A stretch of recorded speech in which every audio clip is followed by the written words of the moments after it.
So I will just transfer this on the clean bowl, and then we'll add another pork cube and process it until everything is done.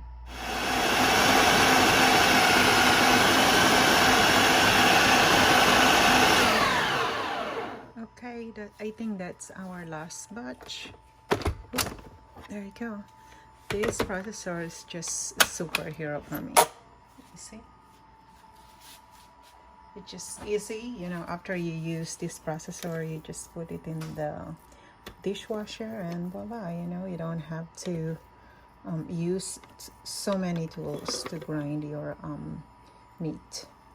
There you go. You just take everything from it, and then yeah, so we don't waste any little tiny things. Okay, so what I will do is I will just rest this meat for 30 minutes, and I will add all the ingredients. See you then. Okay, it's time for us to add the ingredients for our sweet chorizo. Of course, I will use the two kind of paprika. Both are smoke, but it different company, but it gives also different taste with how they smoke the paprika. Black pepper, dried garlic, also chicken powder, brown sugar. I will use also salt and apple cider and the Philippine ketchup, of course, and also hoisin and soy sauce. Okay, let's add them together and mix all of it. Okay, I'll add you know, a really a bunch of paprika, maybe 2 big spoon. They're good for you anyway. And this one is from Spain. This one actually is from Montreal. Yeah, this is this is my favorite. This is from Spain, smoked paprika, and it gives just a little bit of hint. Smells so good. And lots of black pepper. Well, you know, nothing wrong with that. And lots of garlic. I think I will put one of these, you know, this is not full, it's just like, you know, 2 teaspoons probably. And then of course brown sugar for the sweetness. You just yay. And then our chicken powder. You don't have to put, you know, chicken powder if you don't want to. It's preference. We'll use the apple cider to tenderize the meat, I guess. Yeah, I think so. Yeah. Also a little bit of preservative, which is I'm not intentionally preserve the meat. That's we are making this sweet chorizo because there, my daughter, she just loves longanisa. So we'll make it homemade. Salt, of course. We put salt. And if you want it a little bit sweeter, you can add more sugar.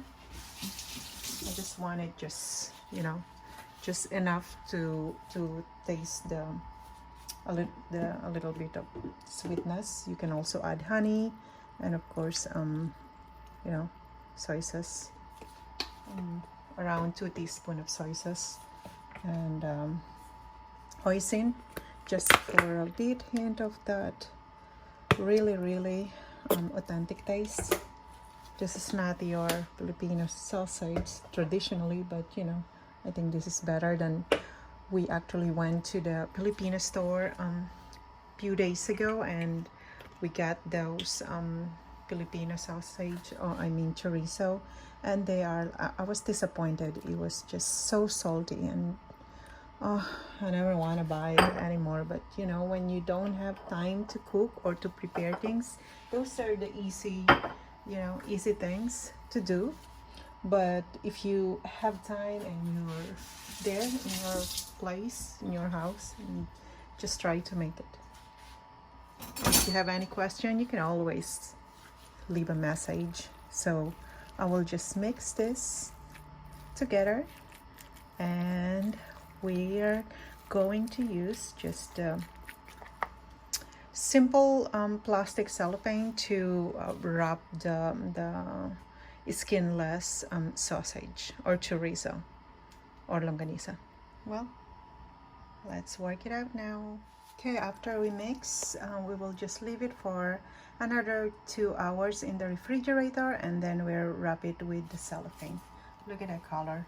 So with the reason I use the processor is because I don't want them to be so minced, or you know, compared to you know, well, in this way, if you use your processor, you can still have that a piece of meat. It's not like all the fiber are cut when you buy it from the market. So you can see the difference. Just it's up to you. If you want to have an easy way to just buy the minced pork from the market, you can also do that. Oh well, you know what, I prepare big chunk of meat, cut it into cubes, and then use the processor. I use the Ninja processor, and it always work.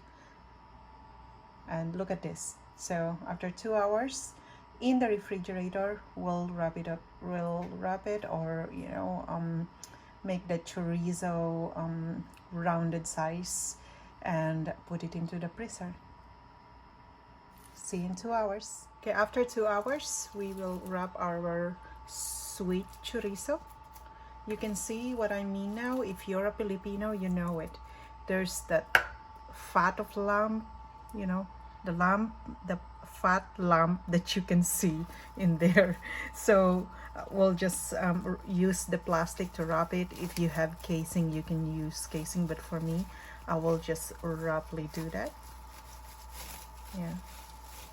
It's like, you know, it's like wrapping suman. If you know how to make suman, you know, that technique will really work for it. And then I'll just push, make sure all the meat stay together. There you go. And I wrap it like that, and I will push it like this, and then the other end you push it too, to make that beautiful round chorizo. And I did most of it now, so it will be look like this. How beautiful. And you can see the lump of fat and some of the piece of meat, so it's not just really refined meat. So I hope you try this one, and next time when we cook it, I'll show you how to cook this one.